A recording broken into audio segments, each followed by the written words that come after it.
அலகு 52. எருசலேமின் மீட்பு. விழித்தெழு, விழித்தெழு, சீயோனே, உன் ஆற்றலை அணிந்துகொள். திருநகர் எருசலேமே, உன் அழகுறு ஆடைகளை அணிந்துகொள். விருத்த சேதனம் செய்யாதவரும் தீட்டுப்பட்டவரும் உன்னிடையே இனி வரவே மாட்டார். சிறைப்பட்ட எருசலேமே, புழுதியை தட்டிவிட்டு இழந்து நில். அடிமையாக்கப்பட்ட மகள் சீயோனே, உன் கழுத்திலுள்ள கட்டுகளை அவிழ்த்துவிடு. ஆண்டவர் கூறுவது இதுவே: விலையின்றி விற்கப்பட்டீர்கள், பணமின்றி மீட்கப்படுவீர்கள். ஆண்டவராகிய என் தலைவர் கூறுவது இதுவே: முன்னாளில் என் மக்கள் தங்கி வாழ்வதற்காக எகிப்திற்கு சென்றார்கள். காரணம் எதுவுமின்றி அசீரியன் அவர்களை ஒடுக்கினான்.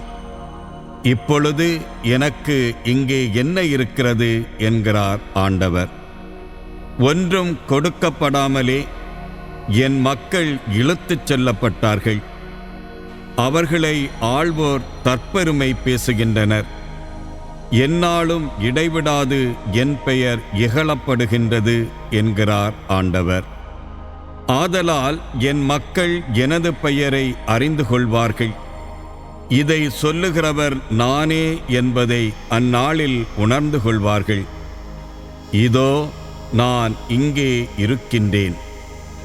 நற்செய்தியை நவிலவும், அமைதியை அறிவிக்கவும், நலந்தரும் செய்தியை உரைக்கவும், மீட்பை பறைசாற்றவும், சீயோனை நோக்கி உன் கடவுள் அரசாள்கின்றார் என்று கூறவும், வருவோரின் பாதங்கள் மலைகள் மேல் எத்துணை அழகாயிருக்கின்றன. இதோ உன் சாமக்காவலர் குரல் எழுப்புகின்றனர். அவர்கள் அக்களித்து ஒருங்கே ஆரவாரம் செய்கின்றனர். ஆண்டவர் சீயோனுக்கு திரும்பி வருவதை அன்னோர் தம் கண்களாலேயே காண்பர். எருசலேமின் பாலிடங்களே, ஒருங்கே ஆர்ப்பரித்து பாடுங்கள். ஆண்டவர் தம் மக்களுக்கு ஆறுதல் அளித்துள்ளார். எருசலேமுக்கு மீட்பு வழங்கியுள்ளார். பிறவினத்தார் அனைவரின் கண்களும் காண ஆண்டவர் தம் தூய புயத்தினை திறந்து காட்டியுள்ளார். மண்ணுலகின் எல்லைகள் யாவும் நம் கடவுள் அளிக்கும் மீட்பை காணும்.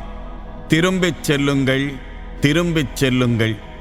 அங்கிருந்து வெளியேறுங்கள். தீட்டானதை தொடாதீர்கள். ஆண்டவரின் கலங்களை ஏந்திச் செல்வோரே, அந்நாட்டினின்று வெளியேறுங்கள். உங்களையும் தூய்மையாக்கிக் கொள்ளுங்கள். நீங்கள் அவசரப்பட்டு வெளியேறப்போவதில்லை. தப்பியோடுவது போல் செல்வதுமில்லை. ஏனெனில் ஆண்டவர் உங்கள் முன்னே செல்வார். இஸ்ரவேலின் கடவுள் உங்கள் பின்னே பாதுகாப்பாய் இருப்பார்.